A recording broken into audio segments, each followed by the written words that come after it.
Assalamualaikum warahmatullahi wabarakatuh. Bertemu lagi dengan saya, Herman Jambe.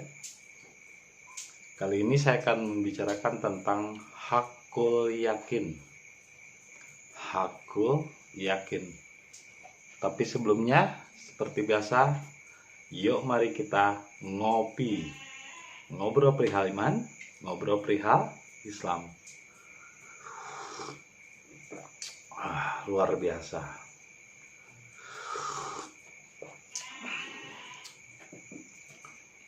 Apa itu hakul yakin? Hakul yakin berasal dari bahasa Arab. Hak itu benar. Yakin itu keyakinan atau iman.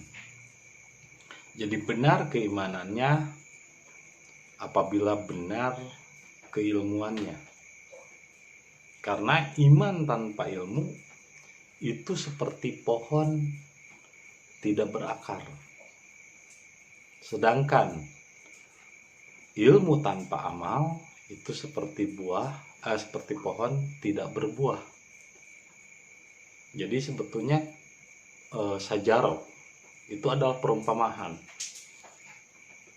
Sajarah itu pohon. Pohon itu adalah perumpamaan hal-hal yang baik. Jadi iman tanpa ilmu bagaikan pohon tanpa akar. Nah, kalau pohon tanpa akar itu mudah tumbang, mudah terbawa angin, dan mudah runtuh. Salah satu contoh lah yaitu demo-demo yang selalu mengatasnamakan Islam. Itu kan yaitu yakin, iman, tapi kurang ilmu. Karena dalam sejarah Islam tidak pernah ada yang namanya Islam itu berdemo. Tidak pernah ada yang namanya Islam itu menyerang. Kalaupun dulu zaman Nabi ada perang, bukan diserang hakikatnya, tapi defensif, mempertahankan. Tidak ada satupun ceritanya perang itu menyerang. Hanya setelah Nabi wafat, kesininya zaman-zaman Khalifah apalagi Umayyah barulah Islam menyerang Cordoba, menyerang ke negara lain. Pada zaman Nabi nggak pernah ada Islam namanya menyerang, nggak ada Islam berdemo.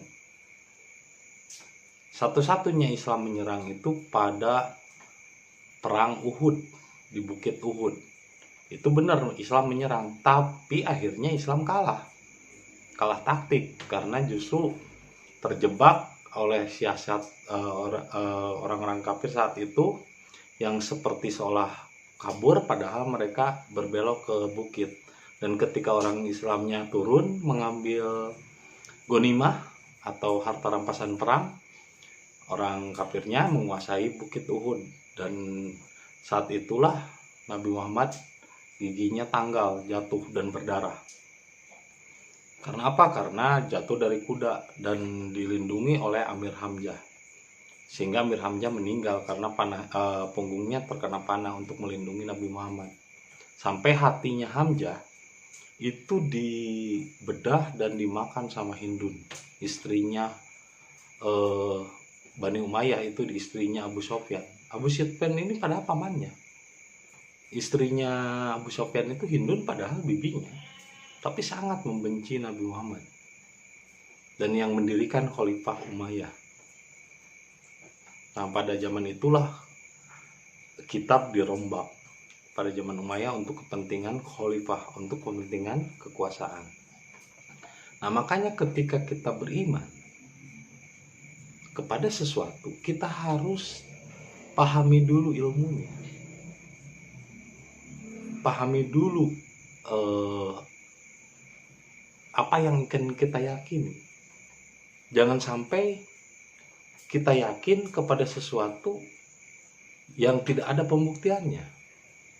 Atau istilahnya sesuatu yang belum terbukti, masih baru meraba-raba atau masih baru coba-coba. Maka kita lebih yakin dan mencontoh sesuatu yang sudah teruji dan terbukti. Istilahnya kayak seperti ini tentang sejarah. Saya lebih yakin kepada Nabi Muhammad dibanding kepada tasawuf. Karena tasawuf itu sudah ada sejak sebelum Nabi Muhammad lahir juga tasawuf itu ada. Tasawuf itu dari kata asufah. Asufah itu artinya pelapah kurma. Jadi pelapah kurma itu jadi genting, karena kan waktu itu orang-orang Arab hanya menggunakan dinding dari bata dan lumpur. Terus dinding atasnya karena panas dia hanya menggunakan pelapah kurma. Itu disebut asufah. Kesininya menjadi sufi dan tasawuf. Nah itu sudah ada jauh sebelum Nabi Muhammad lahir. Dan wirid, terus misalnya wirid, tarian begitu, itu sudah ada sebelum Nabi Muhammad lahir. Lalu Nabi Muhammad meraih. Pada saat itu ada 360 golongan di Jazirah Arab. Dan Nabi Muhammad mampu menyatukan perbedaan tanpa membeda-bedakan. Mau Kristen, mau Hindu, mau tasawuf diraih. Meskipun banyak orang-orang tasawuf ini banyak yang tidak beriman kepada Nabi Muhammad dan akhirnya mereka kembali kepada kebiasaannya. Orang-orang tasawuf ini adalah kebanyakan dari orang-orang Badui. Badui, kalau di Sunda ada Badui, kalau di sana ada yang namanya Bedui. Bedui ini memang tasawuf dari zaman dulu. Jadi jangan dikira kalau dikir mengingat Allah itu kebiasaan Nabi Muhammad, bukan. Itu adalah kebiasaan orang-orang tasawuf. Maka kita harus belajar memahami ilmunya. Memahami dari mana asal muasal sejarah itu. Sejarah itu pohon. Jangan sampai kita yakin kepada sesuatu ilmu yang nggak jelas asal usulnya, akarnya nggak jelas, maka akan tumbang. Kita akan diliputi kemarahan dan emosi seperti kepiting. Untuk mengambil kepiting laut itu paling mudah, dipancing emosi dengan tali dan batu, dikasih pemberat batu, talinya digesek-gesek ke kepiting, dia akan langsung marah, menggigit talinya itu, kita tinggal ngangkat. Jadi kepiting nggak sadar, akhirnya tahu-tahu dia direbus, kepiting laut. Kenapa? Emosi. Nah begitupun emosi di dalam diri. Ketika kita yakin kepada sesuatu padahal nggak tahu juntrungannya, nggak tahu asal muasalnya, nggak tahu ilmunya, ketika ada orang yang ingin meluruskan, tiba-tiba emosi, marah. Padahal justru di sini saya ingin meluruskan bahwa tasawuf, sufi, dzikir seperti itu udah ada sebelum Nabi Muhammad lahir. Mereka mengucapkan Allah, ya Latif, ini asma, apapun itu bentuknya, itu bukanlah Allah, tapi itu adalah makhluk. Laqad alamal Adam al asma, apapun yang dipelajari, dipahami dari nama, itu adalah makhluk. Makanya setiap asma itu ada kodamnya, ada jinnya. Jadi kalau misalnya kita sering manggil-manggil asma itu, setidaknya berarti kita memanggil hodam-hodam jin, mengambil software Venom, gitu, mengambil virus Venom. Nah, saya tidak menyalahkan, silahkan saja kalau Anda masih mau menggunakan itu. Ibaratnya Anda terbiasa menggunakan alat angkut tradisional, gerobak. Nah, saya menawarkan Anda untuk naik pesawat. Tiba-tiba Anda bilang, enggak, saya udah biasa pakai gerobak. Ya udah, pakai gerobak saja. Anda pergi ke Amerika. Nah, istilahnya saya nyampe dalam waktu 1 jam. Mungkin Anda berpuluh-puluh tahun baru nyampe. Dan saya tidak menyalahkan, silahkan saja. Dan itu sudah terbukti. Hampir semua orang yang berzikir pada akhirnya, seperti yang meninggal, Ustaz Arifin Ilham kan meninggal kanker otak. Ada yang putus pita suaranya, ada yang kesurupan lah. Karena apa? Karena kalau hakikatnya dia mengenal Allah, Allah itu kan udah meliputi seluruh zat dan ciptaannya. Ada di dalam diri paling dalam dan di luar diri paling luar. Sehingga nggak perlu kita berzikir seperti misalnya Ar-Rahman, Ar-Rahim, Ar-Rahman, Ar-Rahim, Maha Pengasih, Maha Penyayang. Tapi ketika ada nenek-nenek jatuh di jalan, ya cuek aja, dikira aja Allah, Ar-Rahman. Bukan begitu. Ketika kita lewat jalan, ada orang yang perlu dikasihani, diberi, ya kita bantu, kita kasihani mereka. Ada orang yang belum paham tentang bagaimana mendekatkan diri pada Allah, ya saya sampaikan melalui video-video YouTube ini. Ini ada salah satu bentuk Rahman Rahim. Tidak perlu saya berzikir Rahman Rahim Rahman Rahim.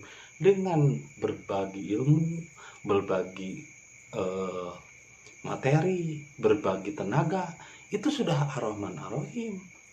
Bahkan mungkin 1 juta Ar-Rahman Ar-Rahim dengan dzikir itu lebih baik, walaupun kita memberi cuma 50.000 kepada misalnya janda tua ataupun orang yang kelaparan. Itu lebih baik. Jadi ketika Anda memberi uang 50.000 kepada orang yang sedang kelaparan dan butuh makan, itu lebih miliaran wirid Ar-Rahman Ar-Rahim. Karena itu aplikasi yang sesungguhnya.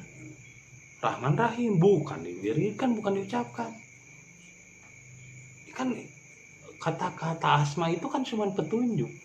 250 km menuju Jakarta, 250 km menuju Jakarta. Kalau terus-terusan diwiridkan, nggak akan sampai ke Jakarta. Satu-satunya jalan yaitu bergerak. Maka ketika Anda beriman, ketika Anda meyakini, harus pahami dulu jalurnya dan ilmunya. Jangan sampai Anda meyakini sesuatu yang belum terbukti dan masih meraba-raba. Dan Anda pun merasa gelisah, belum tenang. Orang banyak dikir bukan malah tenang, malah justru banyak yang gelisah, nggak tenang hidupnya, nggak menentu, ragu, was-was dan takut. Kenapa? Kebanyakan dikir. Ya, dikir kan pekerjaan pikiran, mengingat itu pekerjaan pikiran. Maka ketika Anda iman, itu harus hak dulu, harus haknya itu harus benar-benar. Benar nggak ini? Seperti tasawuf, benar nggak ini? Nabi Muhammad tidak pernah melahirkan tasawuf. Tasawuf itu sudah ada sebelum Nabi Muhammad lahir, ya kan? Jadi sufi itu sudah ada sebelum lahir. Kalian harus memahami sejarah, akarnya sajarah. Maka jangan sampai kita beriman kepada sesuatu yang nggak jelas sejarahnya. Oh, yang penting iman. Bukan begitu, yang penting iman. Seperti misalnya yang penting yakin, ya misalnya mancing di kloset gitu, di lubang WC. Yang penting yakin dapat ikan. Lah bukan begitu. Yakin pun juga sudah harus ada ilmunya. Kalau sudah benar ilmunya, misalnya oh di kolam itu banyak ikannya, mancing. Dan ketika pakai umpannya misalnya pakai donat kan belum tentu dapat. Atau misalnya ikannya pakai apa? Pakai kayu kan belum tentu dapat. Pakailah cacing atau pakailah sesuatu yang berbau anyir yang disamperin sama ikan. Jelas pakai ilmu walaupun itu cuma mancing. Ya, tapi saya selalu meyakini bahwa orang yang mancing di kolam hidupnya tidak akan pernah maju. Karena apa? Karena maju sedikit pasti kecemplung ke kolam. Ya, ini cuma canda. Jadi mancing sekalipun itu butuh ilmu. Jangan asal Anda yakin mancing di kebun gitu. Udah jelas tanah, nggak ada ikan. Udah jelas misalnya sesuatu itu harus dipahami dulu. Jadi yang wajib itu bukan ibadah ritualnya, tapi justru ilmunya. Mencari jalannya, memahami ilmunya. Jangan sampai meyakini sesuatu tanpa dasar ilmu yang jelas. Karena iman tanpa ilmu itu bagaikan pohon tanpa akar. Dan ilmu tanpa amal, tanpa praktek, itu bagai pohon tanpa buah. Jadi harus kuat dulu akarnya. Sajaroh, ngopi dulu. Jadi sajaroh itu perumpamaan sebuah pohon. Nah seperti contohnya di Arab Saudi. Ketika di Arab Saudi menanam pohon kurma, benihnya itu kenapa harus ditumpukin sama batu? Karena apa? Karena untuk akarnya supaya tumbuh lebih kuat. Ketika akarnya kuat, dia akan tahan dengan segala cuaca. Seperti contoh berikut, video berikut ini.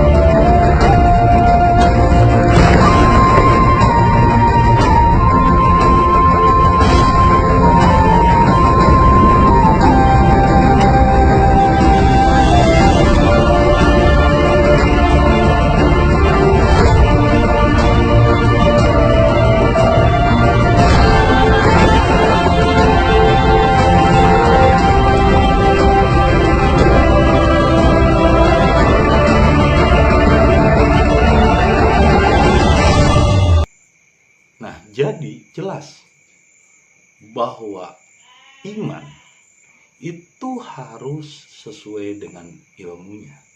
Dan ketika Anda mendapat kepedihan hidup, kesusahan hidup, jangan mengeluh. Selalu bersyukur atas apapun yang diberikan Allah kepada kita. Karena emas pun asalnya dari lumpur yang kotor, dipisahkan, digodok, dipanaskan, akhirnya jadilah logam mulia. Begitupun hidup manusia.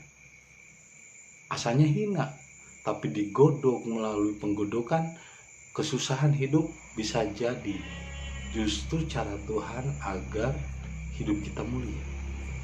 Tapi jangan sampai kita mengimani sesuatu yang gak jelas ilmunya. Maka disinilah perlunya kita wajib untuk belajar jalannya. Jangan sampai iman kepada sesuatu yang gak jelas juntrungannya dan sejarahnya. Karena iman pun kalau misalnya salah arah, salah pula, energi kita jadi sia-sia. Nah, taruhlah kalau misalnya Anda dengan saya udah saling kenal, ngobrol misalnya, nama Anda misalnya Udin, nama saya Herman Jambek. Kalau seandainya si Udin ini ketika ngobrol dengan saya, tiap bertemu dengan saya, padahal tiap dia bertemu dengan saya dan bertatap muka, tapi si Udin ini dalam bertatap muka dengan saya selalu bilang Herman Jambek, Herman Jambek, Herman Jambek, Herman Jambek. Akhirnya kan lama-lama saya nih, ini orang sehat gak sih ya? Masa ngomongin saya, kan saya di depannya, lagi berhadapan dengannya. Masa Herman Jambek hadirlah dalam hidup saya, Herman Jambek hadirlah dalam hidup saya. Waduh, padahal saya udah berhadapan nih sama. Apalagi Allah sudah meliputi diri kita. Tinggal apa yang harus kita lakukan. Bukan ucapan, bukan wirid-wirid di pikiran. Bekerja, berkreasi itu lebih baik daripada Allah. Untuk apa? Yang ada capek. Aslinya, yang ada capek. Dan lihat buktinya. Kebanyakan orang sukses enggak pernah berbuat seperti itu. Dia ketika dapat uang, dia berbagi. Dia nyumbang, Bill Gates aja nggak pernah mikirin kayak gitu. Nah, makanya kenapa kita tertinggal? Sementara orang sudah menggunakan jet, kita masih menggunakan keledai untuk kendaraan. Ya nggak masalah sih, saya nggak menyalahkan. Kalau Anda masih menggunakan keledai untuk bepergian ke Jakarta, saya menggunakan mobil, ya nggak masalah. Silahkan aja Anda mau menggunakan keledai. Tapi kan buktinya, efektivitasnya, kecepatan dan akselerasinya berbeda antara keledai dengan mobil. Nah, kalau misalnya sekarang ada mobil, nah untuk apa kita menggunakan keledai? Ya gunakan saja mobil yang ada. Lebih memenuhi kebutuhan hidup kita, ada AC, tidak berdebu dan lain sebagainya. Lebih cepat daripada menggunakan keledai. Ya nggak masalah, bukan salah. Seperti Anda ketika misalnya naik udah menjadi SMA dan udah kuliah. Kita melihat pelajaran-pelajaran SD. Apa itu salah? Ya nggak salah. Dalam posisi dan taraf sekolah SD. Karena nggak mungkin dia pun sekolah kuliah kalau nggak pernah melewati sekolah SD. Hanya di sini saya akan mengajak, maukah Anda untuk ikut kepada sesuatu yang lebih cepat, lebih terbukti, lebih efisien, dan lebih kena sasaran daripada melakukan hal-hal yang sia-sia, daripada mancing di kebun atau mancing di kloset. Kan capek sendiri, waktu terbuang dan nggak ada manfaatnya. Ketika kita bangun, ketika sadar beres wirid, lapar, nyari makan, nggak ada makanan karena nggak usaha. Lebih baik kan kita fokus pikiran kita untuk usaha daripada mikirin Tuhan. Kenapa? Ketika ilmu hakikat ma'rifat dipahami dan dipelajari oleh akal, lahirnya kesombongan, lahirnya kesempitan dan kesusahan hidup. Karena apa? Salah format. Hakikat dan ma'rifat bukan untuk dipelajari, bro, tapi untuk dilaksanakan, untuk dikerjakan. Karena itu bukan ilmu pelajaran, tapi ini ilmu praktek. Di sini perlunya hakul yakin. Sebelum yakin, harus tahu benarnya dulu, harus tahu ilmunya dulu. Seperti sebuah pohon yang tidak akan bertahan lama dan mudah terbawa angin dan mudah rubuh kalau tidak berakar. Jadi iman tanpa ilmu bagaikan pohon tanpa akar, dan ilmu tanpa amal bagaikan pohon tidak berbuah. Maka sebelum Anda meyakini sesuatu, pahami dulu ilmunya. Jangan langsung asal yakin. Dan ketika berbicara, mana dalilnya? Nah, saya mau mengatakan, dalil atau al-dalil akli, nakli atau apapun itu dalam kata-kata kitab, katanya, itu kan baru katanya. Itu ibaratnya resep cara membuat makanan, resep cara membuat makanan yang enak. Nah, seseorang itu sudah jadi chef, dia awalnya mungkin belajar resep-resep itu. Oh, ini kalau bikin roti yang empuk itu begini, kejunya begini dan begini. Ketika dia sudah menjadi chef yang handal, misalnya chef Juna atau chef siapa gitu ya, yang handal, yang jago masakan, apa yang ditanya orang itu, dia dikenal sebagai chef itu karena resepnya atau karena hasil makanannya? Jadi hakikat marifat itu udah menikmati makanannya, bro. Udah nggak usah ngobrolin resep. Ini mana resepnya, mana dalilnya? Ya ampun, orang sedang menikmati makanan kok ini nanya resep. Kecuali Anda pengen belajar cara membuat makanan itu. Nah, kalau seandainya Anda cuma pengen menikmati, ya nggak usah juga kita mikirin gimana resep cara membuatnya. Apalagi sekarang udah ada warung-warung, kafe-kafe yang canggih. Ya udah, kalau pengen sandwich ya tinggal beli, tinggal pesan GoGrab, nggak perlu repot-repot mempelajari resepnya. Apa Anda pengen buka kafe, kan nggak perlu Anda menikmati pizza harus buka warung pizza atau kafe pizza. Kan nggak perlu Anda pengen menikmati sandwich harus bisa masak sandwich. Ya kan, ngapain juga repot-repot kita belajar chef. Dan chef itu dikenal bukan karena resepnya, tapi karena kehandalannya meracik makanan.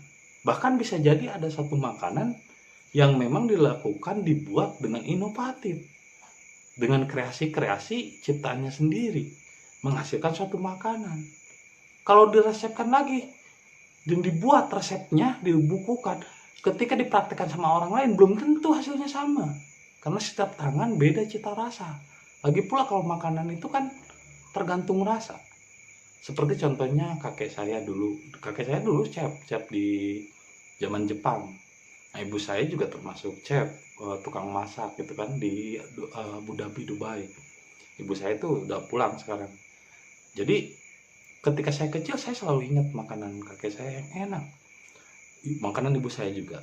Terus saudara-saudara yang lain ada yang dikasih tahu resepnya, tapi ketika dia buat beda rasanya, ya. Jadi ketika orang membaca satu resep belum tentu hasilnya sama. Ketika Anda membaca dalil-dalil belum tentu apresiasi dan aplikasi dalam kenyataan hidupnya sama, karena beda rasa, beda cita rasanya. Lalu saya bertanya kepada kakek dan ibu saya, apa sih resepnya sehingga bisa membuat pizza yang enak, roti yang enak, sandwich dan lain kebab dan lain sebagainya? Satu, kata ibu saya, ketika saya membuat itu penuh dengan rasa cinta kasih sayang. Ini yang nggak ada bumbunya, nggak ada resepnya di dalam resep apapun, nggak ada. Meskipun misalnya garam segini, terigu segini, telur segini, tapi ketika membuatnya penuh dengan rasa cinta kasih sayang, itu nggak ada resepnya di dalam resep. Itu hanya akan dapat ketika dilakukan. Jadi jangan pernah lagi ngobrolin resep, ngobrolin dalil. Ya, orang udah pada kemana chef, masa masih baca chef handal misalnya masih baca resep sih. Itu kan hanya khusus untuk baru yang mau belajar, baru meraba-raba butuh chef. Hakikat kan udah tidak membutuhkan itu. Dan ini hakikat ajaran untuk semua manusia, untuk Hindu, Kristen, Buddha. Itu yang disebut rahmatan lil alamin. Jadi kalau saya menggunakan resep-resep bahasa Arab, terus ya gimana yang Hindu, gimana yang Kristen, gimana yang Buddha, gimana yang Yahudi? Soalnya hakikat itu kan untuk manusia, bukan untuk agama. Untuk satu agama saja. Hakikat itu bukan hanya untuk agama Islam, tapi untuk Kristen, Hindu, Buddha, Yahudi, bangsa Inggris, bangsa apapun, bangsa kulit hitam, bangsa kulit merah, bangsa kulit putih, bangsa kulit kuning. Untuk semua manusia, bukan untuk agama Islam. Makanya apa yang saya sampaikan dengan bahasa yang sederhana, yang mudah dipahami. Maka kalau Anda beriman, meyakini sesuatu, maka harus benar dulu ilmunya. Hak, barulah hak ilmunya, maka hak yakinnya.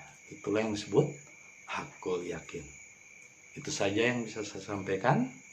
Semoga apa yang saya sampaikan kali ini menjadi inspirasi dan Allah menurunkan hidayahnya buat kita semua. Dan semoga Allah senantiasa menjaga kita agar tetap sehat dan selalu dalam lindungannya. Terima kasih para jampeker semua atas kesetiaannya menonton video saya. Assalamualaikum warahmatullahi wabarakatuh. Sampai jumpa di video-video berikutnya. Terima kasih.